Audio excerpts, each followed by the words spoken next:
नमस्कार दोस्तों, मैं हरीश आपके अपने YouTube चैनल हरीश एसएससी वाले में स्वागत करता हूं और आशा करता हूं आप सभी अच्छे होंगे और आपकी तैयारी भी अच्छी चल रही होगी। तो दोस्तों, आज हमारा एसएससी जीडी का कितना 21वां प्रैक्टिस सेट है। ठीक है, कुछ अच्छे क्वेश्चन हैं, कुछ सिंपल क्वेश्चन हैं।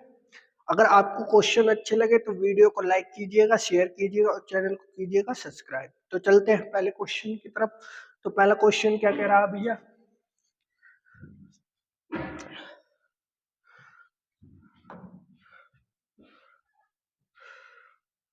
दोस्तों, पहला क्वेश्चन, ए तथा बी अलग अलग किसी कार्य को क्रमशः 24-36 दिनों में पूरा कर सकते हैं।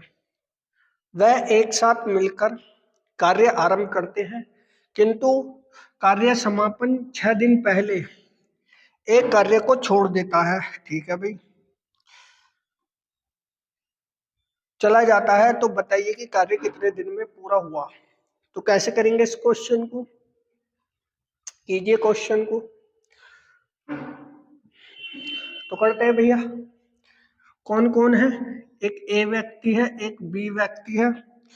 ठीक है, किसी कार्य को 24 दिन में और 26 दिन में करते हैं, 36 दिन में।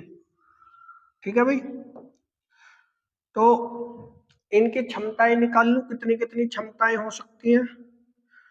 72 इसका एलसीएम आ जाएगा। ठीक है, 24 तिया 72, 36 दूनी 72। ठीक है, ए की क्षमता 3, बी की क्षमता 2। अब क्वेश्चन ने क्या कहा है? किंतु कार्य समापन होने से 6 दिन पहले ए कार्य छोड़कर चला जाता है। तो ए से पूरा काम करवा लेते। ए की क्षमता 3 है, 6 दिन पहले कार्य छोड़कर जा रहा है, तो टोटल कार्य कितना छोड़ के गया है? वो 18। 18 को इसमें जोड़ लो भैया।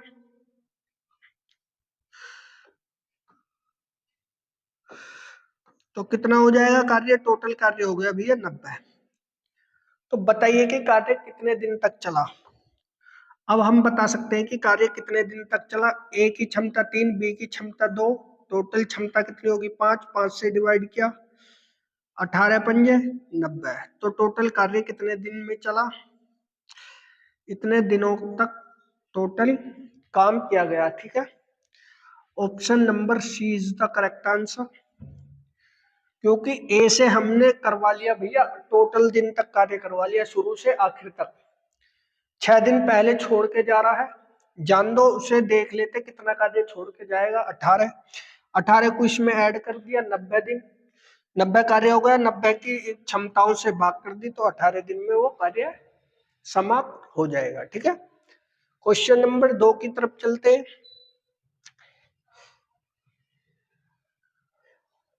क्वेश्चन नंबर 2, एक छात्र ने किसी संख्या को 3/5 से गुणा करने के स्थान पर इसे 5/3 से गुणा कर दिया, तो परिकलन में त्रुटि प्रतिशत ज्ञात कीजिए।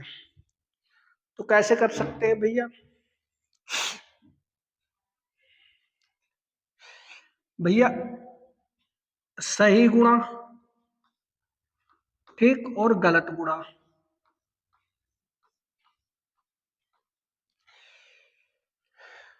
तीन बटे पांच से गुणा करने के लिए कहा गया था, उसने गलती से 5/3 से गुणा कर दी। ठीक है, इन दोनों का एलसीएम 15। 15 से डिवाइड किया 3 बार, तो 3 की गुणा इसमें हो जाएगी। 3 से डिवाइड 15 को किया तो 5 बार, 5 की गुणा इसमें हो जाएगी, तो रेशो आ जाएगा 3:25। ठीक, तो कितना कार्य इनके बीच का डिफरेंस आया? 16 कार्य का। किससे? 25 से। त्रुटि 16 की हुई है ना, 25 ज्यादा लिख दिया था। मल्टीप्लाई 100, 25 चौका 100, 16 चौका 64।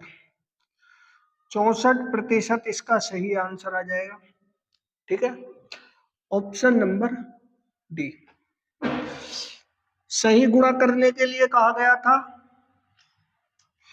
3/5 से, पर उसने गुणा कर दी 5/3 से, तो इन दोनों का एलसीएम 15 आता है भैया। 5 से कटा 3 बार, 3 तिया 9, 3 से कटा 5 बार, 5 पंजे 25। तो कितने की त्रुटि हुई? 16 की त्रुटि हुई बटे 25 मल्टीप्लाई 100। ठीक है। क्वेश्चन नंबर 3, क्वेश्चन नंबर 3 क्या करा भैया? यदि मैं 10 रुपए में 11 केले की दर से खरीदूं और 11 रुपए में 10 की दर से बेचता हूं, तो मेरा लाभ प्रतिशत होगा। तो कैसे करेंगे इस क्वेश्चन को भैया? सिंपल क्वेश्चन है, तो देखो करते हैं भैया। 10 रुपए की दर से बेच रहा हूं, सॉरी 10 रुपए में 11 की केले की दर से खरीदे, 11 रुपए में 10 केले बेच दिए। ठीक है, इनकी क्रॉस गुणा कर लो भैया। 10 धाम 100, 11 11 121। 100 रुपए की मैंने केले खरीदे थे, 121 रुपए में बेच दिए। कितने रुपए का लाभ हुआ? 21 रुपए का लाभ हुआ। 21 रुपए अर्थात बटे 100। 100 रुपए में केले खरीदे थे, 21 रुपए का लाभ हुआ बट गुणा 100। 100 से 100 खत्म, तो कितने परसेंट आ गया? 21%। ठीक है, 21% का मुझे क्या हो जाएगा? लाभ हो जाएगा। क्वेश्चन नंबर 3 का सही आंसर है 21%। अगले क्वेश्चन की तरफ चलते हैं। क्वेश्चन नंबर 4 कैसे करेंगे? क्वेश्चन नंबर 4, 5 क्रमिक संख्याओं का औसत n है। ठीक है भाई, यदि इसमें अगली दो संख्याएं भी शामिल कर ली जाती हैं तो सभी संख्या 7 का औसत होती है। तो क्या है इसमें से ऑप्शन? 7 का औसत बताना, 7 संख्याओं का। अब एक चीज बताओ तुम मुझे, इस क्वेश्चन को करें सोल्व। एक चीज बताओ, औसत जो होता है मध्य संख्या होती है, यानी कि मतलब दो संख्या इधर भी होंगी, दो संख्या इधर भी होंगी, तभी जाके तो n औसत आया है।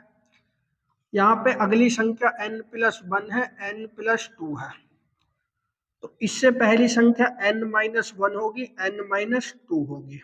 ठीक है, अब उसने कहा है अगली दो संख्या और जोड़ देते, तो अगली दो संख्या n+3 और n+4 ये हो जाएंगे। अब इन्हें सभी को जोड़ देंगे तो 7n+7 हो जाएंगे, और सभी का औसत निकालते हैं कुल संख्याओं का योग बटे कुल संख्या। दोनों में से 7 कॉमन ले लिया तो बचेगा क्या? n+1 upon 7। 7 से 7 खत्म, तो हमारा औसत क्या आ जाएगा? n+1। अर्थात पहले n था तो कितना बढ़ जाएगा? 1 बढ़ जाएगा। तो इसका सही आंसर ऑप्शन नंबर बी है। ठीक है, ऑप्शन नंबर बी है। अब योग की बात कर लेते हैं भैया। इस एक से ये एक कट जाएगा, इस एक से ये दो कट जाएगा, तो बचेंगे कितने? 4 3 7, सभी को जोड़ दिया। इसका सही आंसर यही है, क्योंकि पहले 5 संख्याओं का औसत n दे रखा ना, तो 7 संख्याओं का औसत दिया n है, लेकिन कितना बढ़ चुका है? 1 बढ़ चुका है, तो कितना बढ़ जाएगा? 1 बढ़ जाएगा। क्वेश्चन नंबर 5,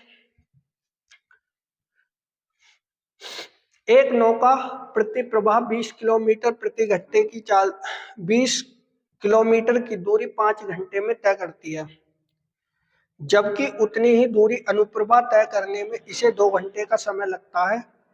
शांत जल में नाव की चाल है। तो कैसे करेंगे इस क्वेश्चन को भैया? करें भाई क्वेश्चन को। प्रति प्रवाह अर्थात धारा के विपरीत, प्रति प्रवाह का मतलब धारा के विपरीत, धारा के विपरीत।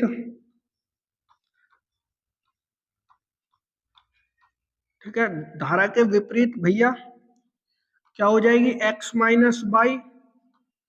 20 किलोमीटर की दूरी कै घंटे में तय करता? 5 घंटे में। 5 से कटा 4 बार, तो फिर भी प्रति प्रवाह की चाल कितनी आएगी? 4 किलोमीटर पर घंटा। ठीक। अब भैया उतनी ही दूरी अनुप्रवाह अर्थात धारा की दिशा में, धारा की दिशा में, धारा की दिशा में क्या जाएगा, x प्लस वाई। कितनी दूरी है टोटल, 20 किलोमीटर। कितने घंटे में तय करता है, 2 घंटे में तय करता है। तो 2 से कटा 10 बार, तो x प्लस वाई की वैल्यू आ गई भैया 10। ठीक है। शांत जल में नाव की चाल, नाव की चाल निकाल देंगे, इसमें से इसे घटा दो या जोड़ दो, जो भी है, x माइनस वाई बराबर 4 और x प्लस वाई बराबर 10। जोड़ दो भैया इसे, y से y खत्म, 2x इक्वल टू 14, 2 से कटा 7 बार, x धारा की दिशा कितनी आ गई, 7 किलोमीटर प्रति घंटा। अब धारा की दिशा पता चल चुकी है, सॉरी नाव की चाल पता चल चुकी है, धारा की दिशा निकाल दो भैया। धारा की दिशा कैसे निकालेंगे हम भैया, 7 प्लस वाई बराबर 10, इधर जाके 7 घट जाए तो y बराबर कितना आ जाएगा, 3। तो धारा की दिशा कितनी आ गई, 3 किलोमीटर प्रति घंटा। तो उसने पूछा क्या था, नाव की चाल, तो नाव की चाल आ जाएगी 7 किलोमीटर प्रति घंटा। ठीक है।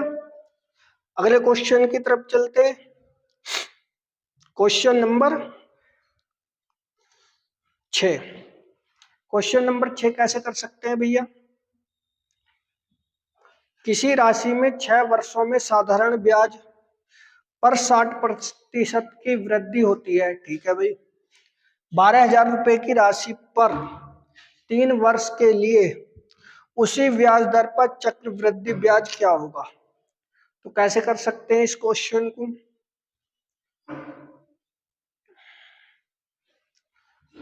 तो करते हैं भैया। फॉर्मूला अपना क्या है, साधारण ब्याज, साधारण ब्याज बराबर मूलधन गुणा दर गुणा समय बटे 100। ठीक है, करते हैं इसे। धनराशि 100% है, ब्याज 60 बढ़ रहा है, तो 60% ब्याज ही तो बढ़ रहा है भाई। दर पूछ रहा है वो, समय कितने वर्ष के लिए, 6 वर्ष के लिए, बटे 100। समझ लो भाई। अब कोई राशि मेरी 100% है, ठीक है, 60% की वृद्धि हो रही है, तो 60% क्या हो रहा है भैया, वो ब्याज ही तो बढ़ रहा है। ये क्या बढ़ रहा है, ब्याज, इसलिए कर दिया मैंने। ठीक है, काटा पीटी कर लेते हैं भाई। 100 से 100 खत्म, 6 से कटा 10 बार, तो आर की वैल्यू कितनी आ जाएगी, 10%। ठीक है, आर की वैल्यू 10% आ गई। अब उसने कही है कि 12,000 रुपए की राशि 3 वर्ष के लिए चक्रवृद्धि करनी है, तो 10% का मतलब 1/10 हो जाएगा। ठीक, फॉर्मूला अपना है ही जो भी है, तो कर लेते हैं भाई। मिश्रधन ए बराबर पी मल्टीप्लाई 1/R100 की पावर n। ठीक है, लगा देते हैं फॉर्मूले में भाई। 12,000 रुपए की राशि है, ठीक, 1/10 अर्थात 11, 11/10 कितने वर्ष के लिए, 3 वर्ष के लिए, 3 के लिए। हाँ, कर लेते हैं भैया आगे को सोल्व से। 12,000 रुपए की राशि मल्टीप्लाई 11 का घन 3 ये होता है, 10 का घन ये होता है। ठीक है, आगे करें इसकी कैलकुलेशन। 3 जीरो से 3 जीरो खत्म, 12 एकम 12, 12 तिया 36, 12 तिया 36, 12 एकम 12 और 3 15। इतने रुपए क्या हो जाएगा, मिश्र धन हो जाएगा। ठीक, उसने पूछा क्या है कि चक्रवृद्धि ब्याज, अगर मैं मिश्र धन में से उसे घटा दूंगा तो ब्याज कितना बचेगा भैया, 12,000 रुपये मेरी राशि है, 15,962 रुपये मेरा मिश्र धन है, तो राशि कितनी बची होगी, 3,962 रुपये। यही राशि बची होगी ना, 3,962 रुपये। इसका सही आंसर ऑप्शन नंबर सी। ठीक है, अगले क्वेश्चन की तरफ चलते हैं भैया। क्वेश्चन नंबर 7, ए बी और सी एक चारागाह किराए पर लेते हैं। ए उस पर 7 महीने तक बैल चराता है, ठीक है। बी उस पर 5 महीने तक 12 बैल चराता है और सी 3 महीने तक 15 बैल चराता है। यदि चारागाह का किराया 1750 रुपये है तो ए बी सी के हिस्से का किराया क्या है। कैसे करेंगे क्वेश्चन को, कीजिए भाई, क्वेश्चन को करो। सिंपल क्वेश्चन है भाई, थोड़ा सा दिमाग लगाना है। कितने चारागाह हैं, ए है, बी है और सी है, ठीक है भाई। ए 7 महीने के लिए 10 बैल चराता है, बी 5 महीने के लिए 12 बैल चराता है और सी 3 महीने के लिए 15 बैल चराता है। ठीक है, यही है ना, तो कर लेते हैं सोल्व भैया। 5 से ये तीनों को जाएंगे, 5 तिया 15, 5 दूनी 10, 7 दूनी 14, 12 और 3 तिया 9। ए का ए बी सी का अनुपात क्या हो गया, 14 12 9। ठीक है भाई, अब उसने कही है कि टोटल राशि 1750 रुपये है। टोटल राशि 1750 रुपये है, तो इनका योग क्या हो जाएगा भैया, इनका योग कर लेते हैं। कितना हो गया योग, 14 12 26 और 9 35। ठीक, तो 35 बराबर इतने की वैल्यू है, तो काट दो भैया, 5 से 7 से काट लेते हैं, 7 दूनी 14, 7 पंजे 35, 5 से कटा, 5 पच्चे 25, एक की वैल्यू 5 आ गई। तो उसने पूछा है ए बी सी के हिस्से, तो 50 की मल्टीप्लाई इसमें कर दो भैया, 50 की मल्टीप्लाई इसमें कर दो, 9 पंजे 45, 450 रुपये हो जाएंगे सी के हिस्से के।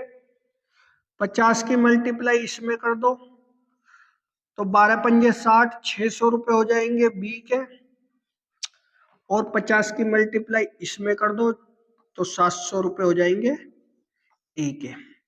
अर्थात ए बी सी के पैसे निकल के आए, ए के 700, बी के 600 और सी के 450। तो इसका सही आंसर है ऑप्शन नंबर बी। ठीक है, क्वेश्चन नंबर 8 की तरफ चलते हैं भैया। एक साइकिल सवार एक निश्चित गति से एक निश्चित दूरी तय करता है, ठीक है भाई। यदि एक धावक उससे आधी दूरी को दोगुने समय में तय करता है तो धावक और साइकिल सवार की गतियों का अनुपात क्या होगा। तो कैसे करेंगे इस क्वेश्चन को भैया, तो कैसे करेंगे इस क्वेश्चन को,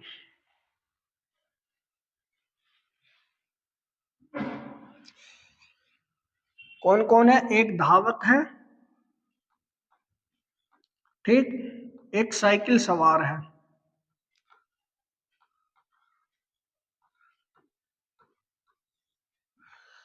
ठीक है भाई, कर लेते हैं। यदि धावक उससे आधी दूरी, धावक उससे आधी दूरी, यानी कि मतलब अगर ये 2 किलोमीटर चलता है तो ये 1 किलोमीटर चलेगा। दुगने समय में ये दो घंटे लेता है तो ये 1 समय लेगा, अर्थात ये तो होगा दूरी का अनुपात। और ये होगा समय का अनुपात। ठीक है, समय का अनुपात, समय का अनुपात ये होगा, दूरी का अनुपात ये होगा। ठीक है भैया, अब हमारा एक फॉर्मूला है, चाल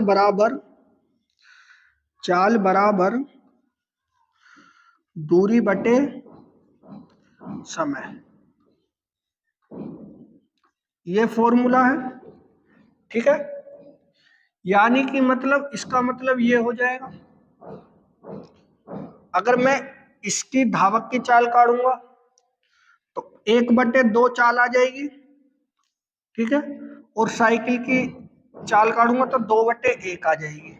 ठीक है, इस फॉर्मूले को मैं मिटा देता हूँ अभी थोड़ी देर के लिए, बाद में लिख लेंगे। अब मुझे ये रेशो में सही कन्वर्ट करने हैं, ये इनकी चालों का अनुपात आ गया। किसका? चाल का अनुपात। अब दोनों का एलसीएम कितना आएगा? 2। 2 से भाग करी 2 को तो 1 अनुपात, 1 से 2 को भाग करूंगा तो 2 एकम 1, 1 दुआ 2, 2 दूनी 4। तो उनकी चालों का अनुपात जो आया भैया 1:4, ऑप्शन नंबर ए।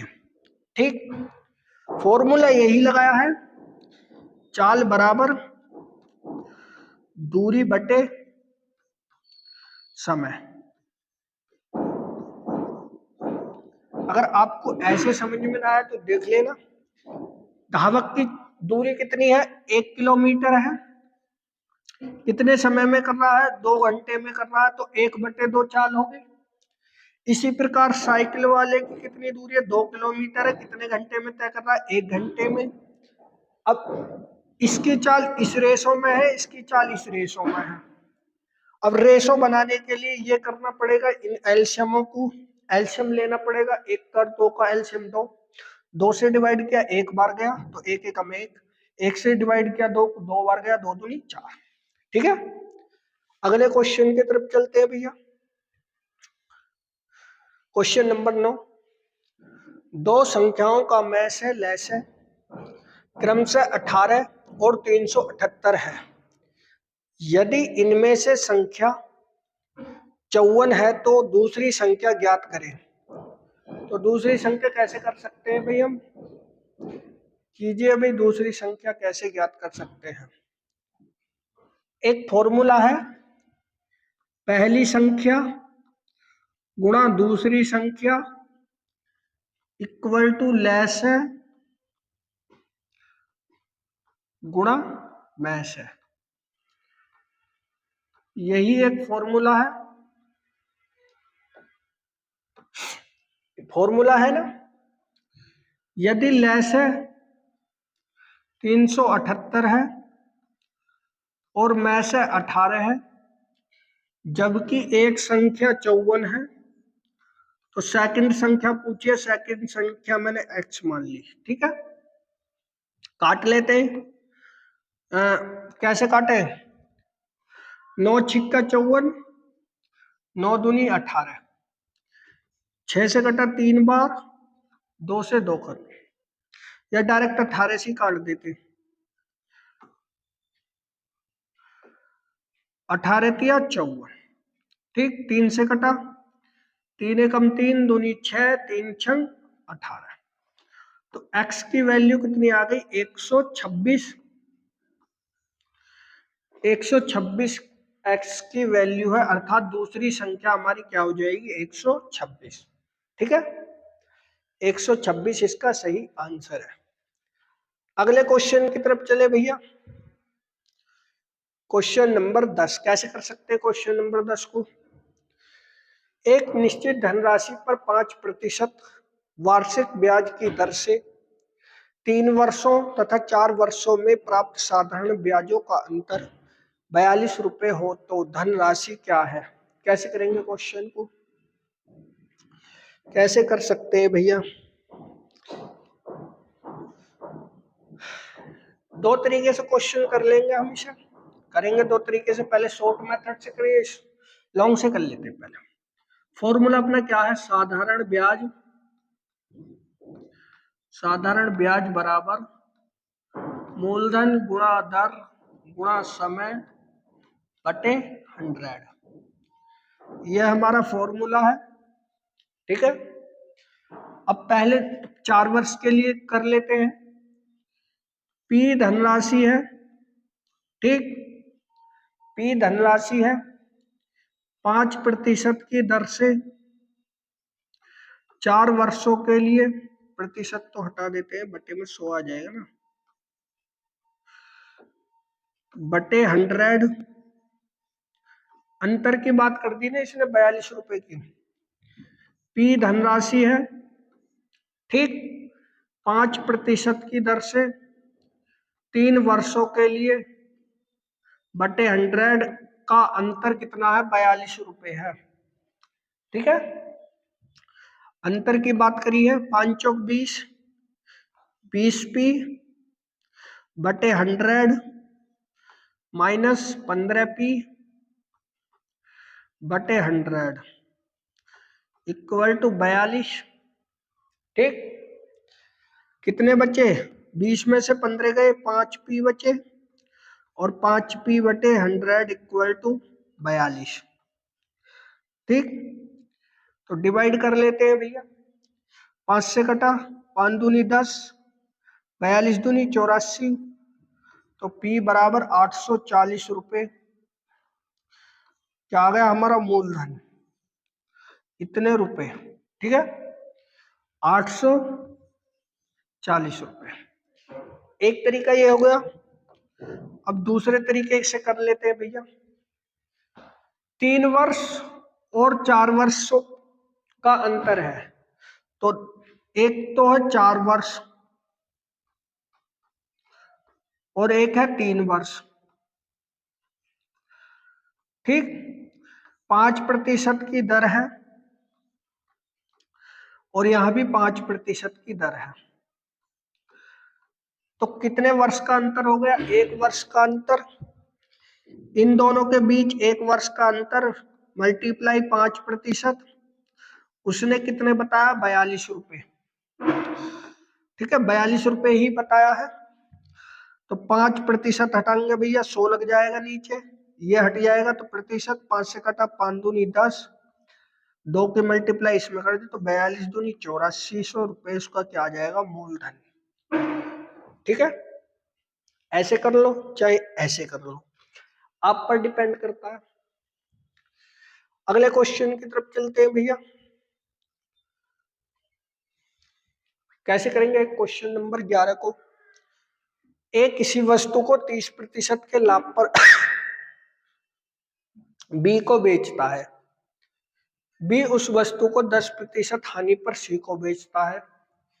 यदि सी ने इस वस्तु के लिए ए से 153 रुपए अधिक का भुगतान किया, तो बताइए कि बी ने इससे कितने रुपए में खरीदा था। इस क्वेश्चन को भी हम 2 तरीके से करेंगे, तो कैसे कर सकते हैं भाई, तो देखिए करें, ए ने कोई वस्तु 30% लाभ पर बेची। अब ए ने कोई वस्तु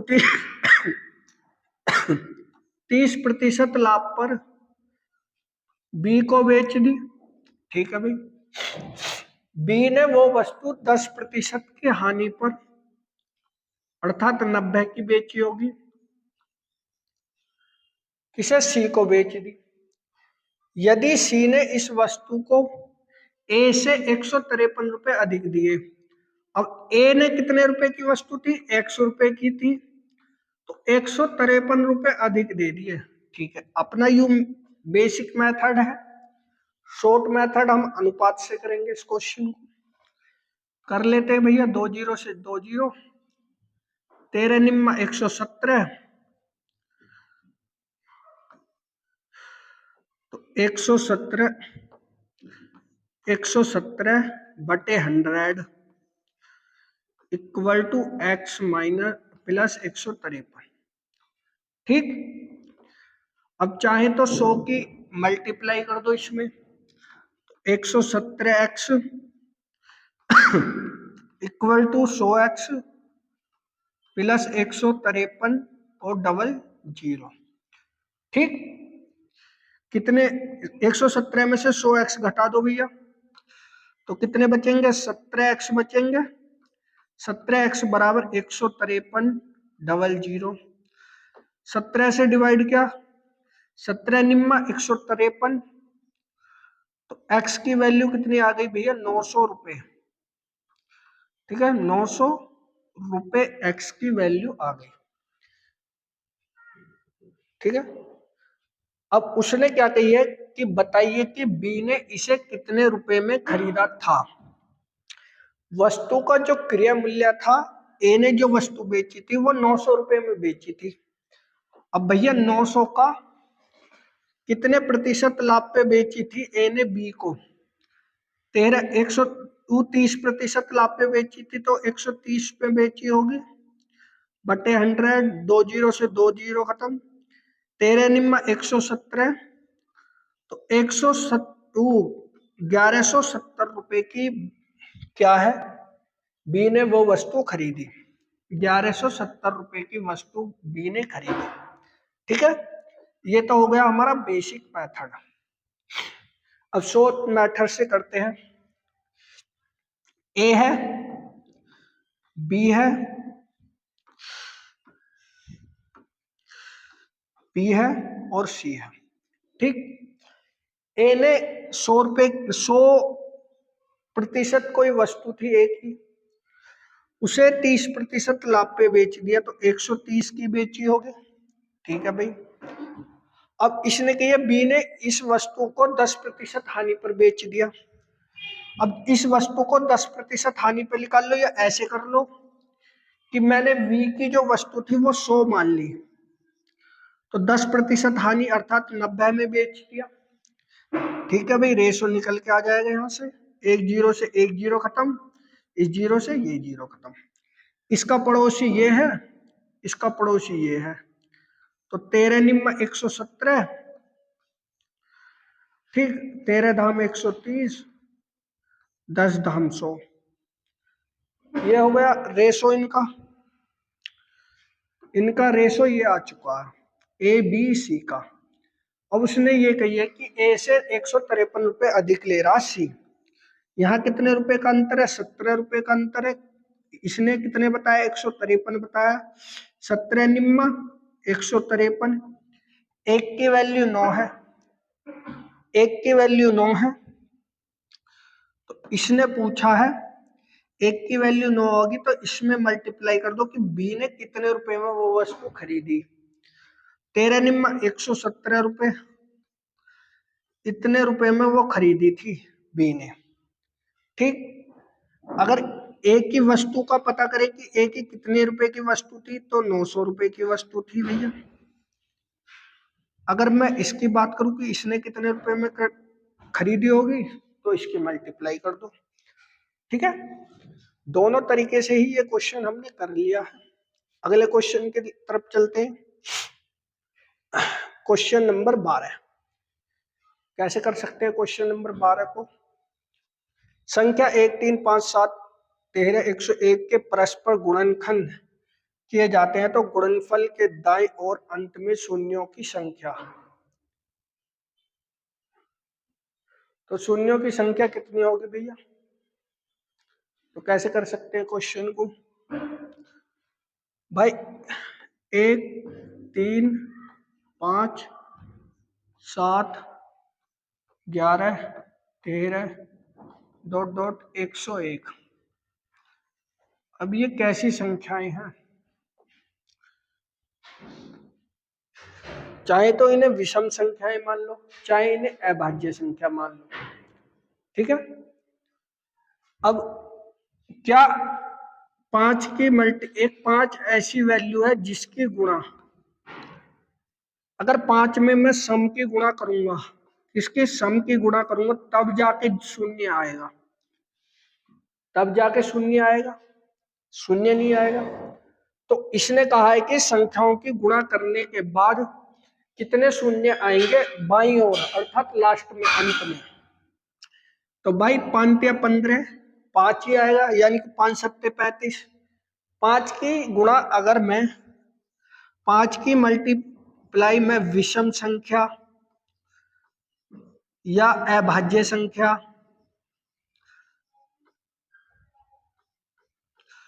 अभाज्य संख्या में करूंगा, तो भाई लास्ट में अंत में शून्य तो कतई भी नहीं आने के, अर्थात शून्यों की संख्या क्या हो जाएगी, 0 हो जाएगी, अर्थात कोई संख्या आ ही नहीं सकती। ठीक है, समझ गए होंगे, क्योंकि विषम संख्या की गुणा अगर सम संख्या में होगी तब जाके शून्य आ सकते हैं, उसमें भी कंडीशन ये है कि 5 होना अनिवार्य है। ठीक है, अगर 5 नहीं होगा तो शून्य नहीं आएंगे। अगले क्वेश्चन की तरफ चलते हैं भैया। क्वेश्चन नंबर 13, यदि दो संख्याओं के वर्गों का योग उनके गुणनफल के 4 गुने के बराबर है तो उन संख्याओं का अनुपात क्या है। तो कैसे कर सकते हैं इस क्वेश्चन को भैया, सिंपल क्वेश्चन है, थोड़ा सा दिमाग लगा लो। दो संख्याएं हैं, एक ए संख्या है, एक बी संख्या है, तो इन संख्याओं का योग का वर्ग, ठीक है भाई, उनके गुणनफल ए बी के 4 गुने के बराबर है, इनके 4 गुने के बराबर है। ठीक है भाई, अब देख लो, ए प्लस बी का whole square, A square plus B square plus 2ab equal to 4ab।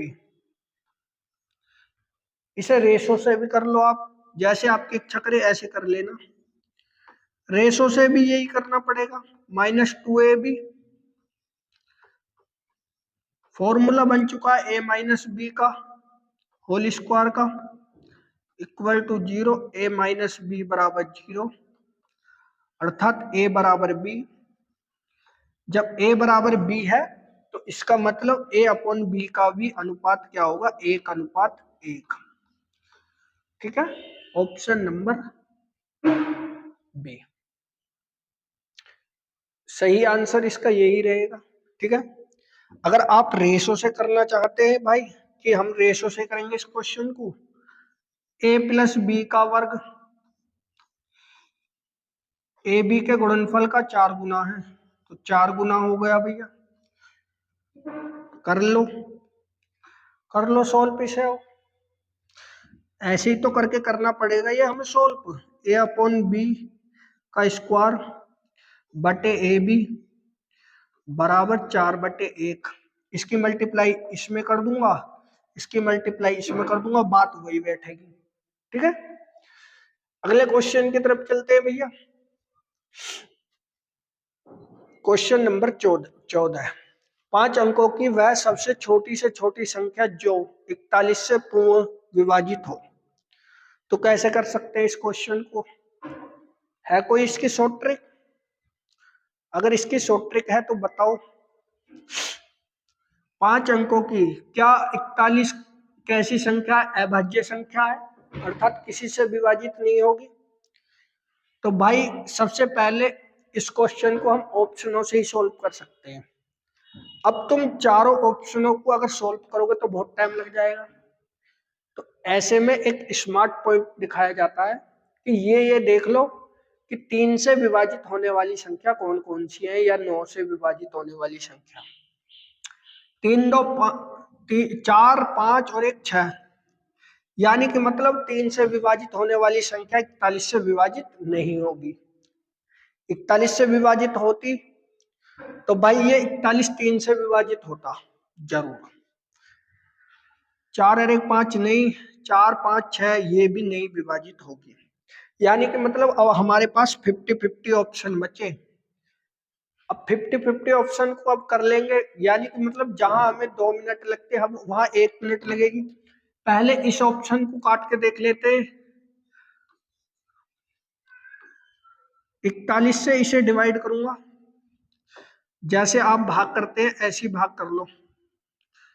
41 से डिवाइड करो, 41 दूनी 84, कितने बच्चे भैया, 16 बच्चे।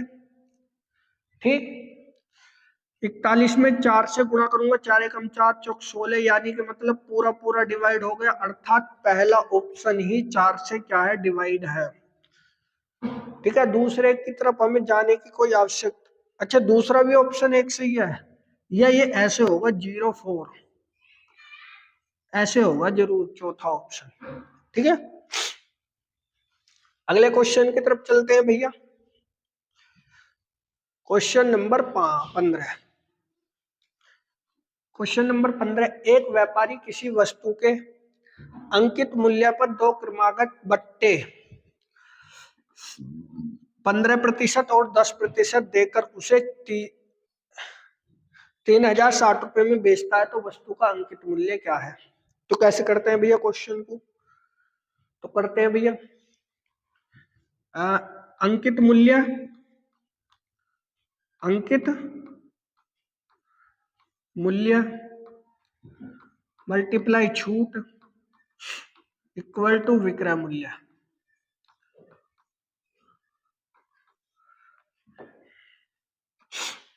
अंकित मूल्य पता नहीं है हमें कितना है, तो x मान लिया। छूट कितने कितने प्रतिशत की दी? पहले 15% की दी, तो 85 में वस्तु बेची होगी। उसके बाद 10% की छूट दी, तो 90 में बेची होगी। तब जाके उसने कितने रुपए में बेचता है? 360 में, 3060 रुपए में बेचता है। ठीक है भाई, कर लेते हैं सोल्व।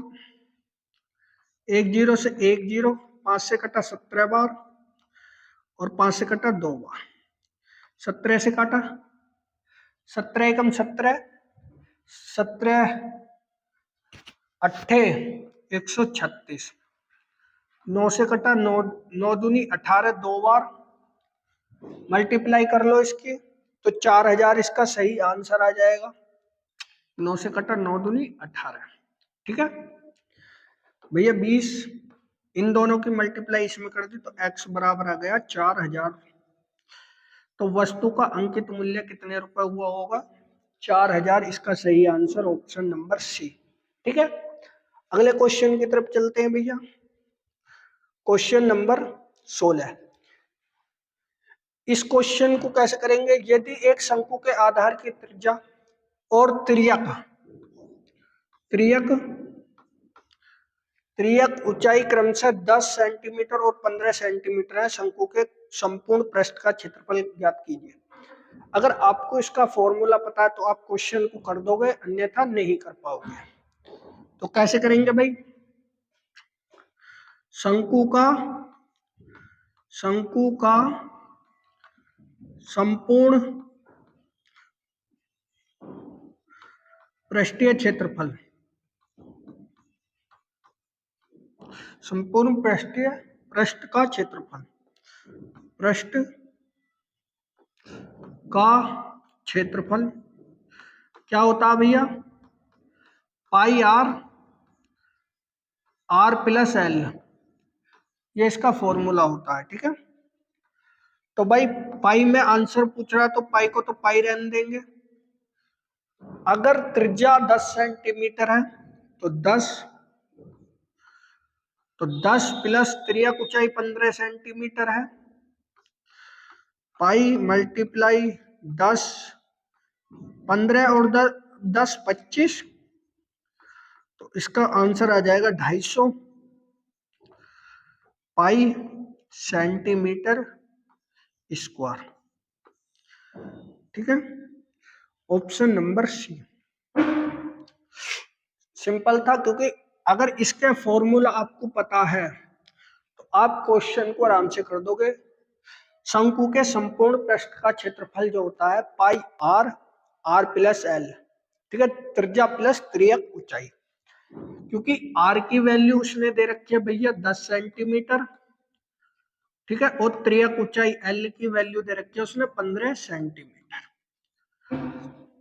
आंसर क्वेश्चन सूत्र में मान रखे क्वेश्चन का आंसर। Question number 17। 10,000 रुपए 2 वर्ष में 4% दर से 6 दर चक्रवृद्धि ब्याज होगा, तो कैसे करेंगे इस क्वेश्चन को? कैसे कर सकते हैं भैया? सबसे पहले छमाही, एक साल में कितनी छमाही होती है? 2 छमाही होती हैं, तो जो हमारी दर है वो वार्षिक है, तो उसे छमाही बना लो।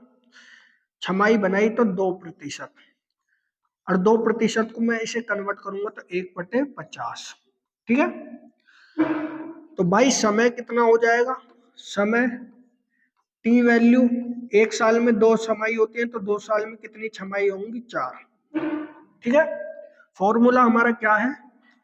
ए बराबर P 1+R/100 की पावर n। ठीक है, करते हैं भी सोल्व। P की वैल्यू 10,000 रुपए है, R की वैल्यू 2% है, अर्थात 1/50, यानी कि मतलब 51/50 की पावर 4। तो करते हैं भैया, 51 मल्टीप्लाई 51 मल्टीप्लाई 51 मल्टीप्लाई 51/50/50/50/50। 50 से कटा, 50 दूनी 100, 200 वार कटा, 200 को काटा, 50 चौका 200। अब इन सभी की गुणा कर लो, 50 2500 से भाग दे देगा, तो आपका आंसर ये आ जाएगा। ठीक है, एक तरीका तो ये हो गया। दूसरा तरीका, एक मेथड है, इससे तुम्हें थोड़ा आसान पड़ जाएगा। ऐसा क्वेश्चन, 10,000 रुपए की राशि है भैया। ठीक है, 4 वर्ष के लिए है, तो पहले चौथे वर्ष का निकाल लेते हैं। 50 से डिवाइड करूंगा तो कितना आ जाएगा? 200 प्लस अगले 1 साल कम करके लिख दिया मैंने। अब इसे 50 से डिवाइड करूंगा तो 4, ठीक, प्लस अगले 2 वर्ष के लिए कर लेते हैं। इस 4 को 50 से डिवाइड करो, इस 4 को 50 से डिवाइड करो तो कितना आ जाएगा? कितना आ जाएगा? 50.08, इतना ही आ जाएगा। फिर इसे 50 से डिवाइड करोगे तो ये आ जाएगा 0.08।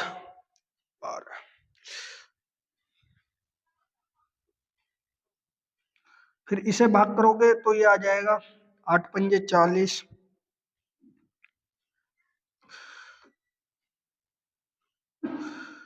0.8 पंजे 40, 8 पंजे 40, आप 8 एकम 8, 800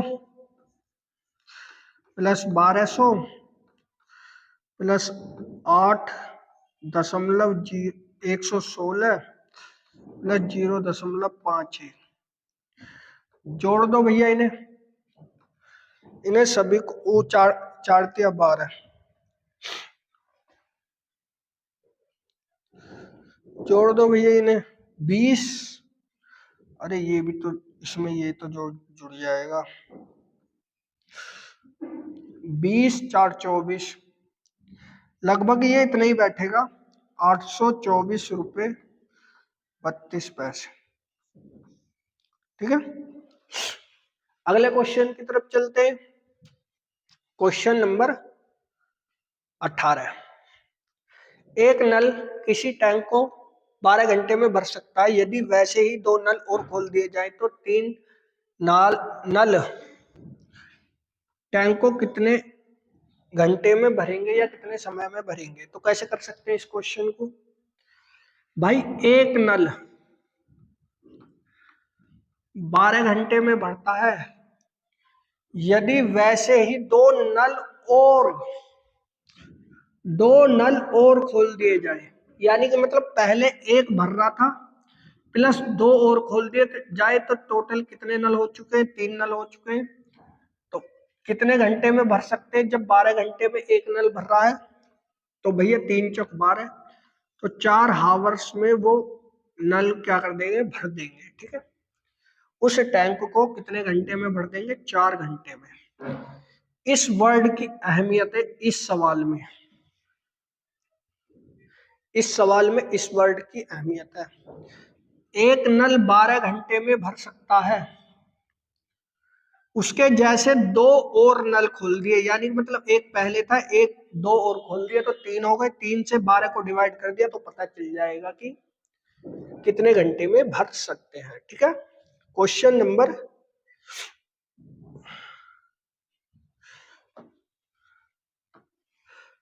किसी संख्या को 30% बढ़ाया जाता है, फिर उसे 30% कम कर दिया जाता है, तथा अनुसार रूप से संख्या में वृद्धि होगी या कमी होगी। तो इसे कैसे कर सकते हैं? कोई संख्या थी, पहले उसे 30% बढ़ाया अर्थात 130 कर दिया, फिर संख्या को 30% घटा दिया अर्थात संख्या 70 हो गई, बटे 100 कर दो, 13 सत्ते 91, 13 सत्ते 91। पहले संख्या कितनी होगी? 100 हुई होगी, लेकिन अब 91% कितने की कमी हुई भैया? 9% की, 9% की क्या हुई? कमी हुई। ठीक, इसका सही आंसर ऑप्शन नंबर सी। एक तरीका यह है, एक तरीका और देख लेते हैं। कोई संख्या 100 थी, 100 से भैया कितनी कर दी? 130 कर दी। ठीक है भाई, फिर संख्या घटा दी, संख्या फिर तथा फिर संख्या कम कर दी। नहीं, यही तरीका, या इसे ऐसे कर सकते हैं भैया, 30 संख्या बढ़ाई, फिर 30 संख्या घटा दी। ठीक, फिर 30 संख्या, 30 मल्टीप्लाई -30 बटे 100। इससे तो ये खत्म हो जाएगा, 30, एक जीरो से एक जीरो खत्म, 3 तिया 9, -9, 9 माइनस का 9 मतलब क्या करता है कि कमी हो रही है। ठीक है, कमी हो रही है, ऐसे भी कर सकते हैं। अगला क्वेश्चन आज का लास्ट क्वेश्चन है, सिंपल क्वेश्चन है। कैसे करेंगे क्वेश्चन नंबर 20 को? प्रथम 50 सम संख्याओं का योग ज्ञात कीजिए। सम संख्याओं की बात कर रहा है, तो कैसे कर सकते हैं भैया इस क्वेश्चन को?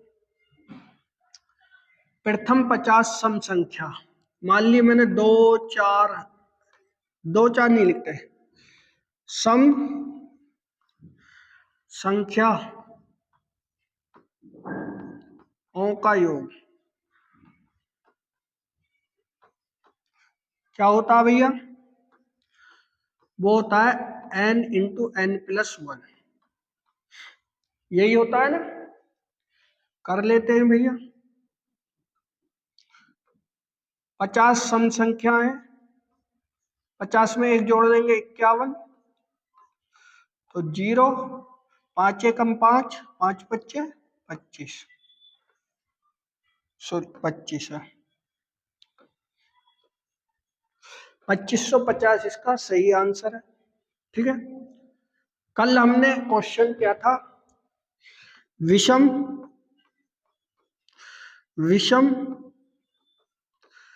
संख्याओं का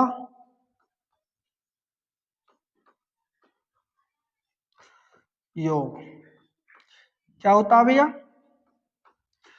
योग n²। विषम संख्याओं का योग n² ही होता है ना। अगर मैं विषम संख्याओं का स्क्वायर काटूंगा भैया, तो 50 विषम संख्याएं, इसका वर्ग कर दिया तो विषम संख्याएं कितनी आ जाएंगी? इतनी आ जाएंगी। ठीक है, तो सम संख्याओं का योग हमारा ये हो चुका है, ये इसका सही आंसर है, ये विषम संख्याओं का योग है। ठीक है, लगभग ये 20 क्वेश्चन थे। आशा करूंगा कि आपको क्वेश्चन अच्छे लगे होंगे। अगर वीडियो अच्छी लगी हो तो वीडियो को लाइक कीजिएगा, चैनल को कीजिएगा सब्सक्राइब और शेयर भी कीजिएगा। जय हिंद, जय भारत।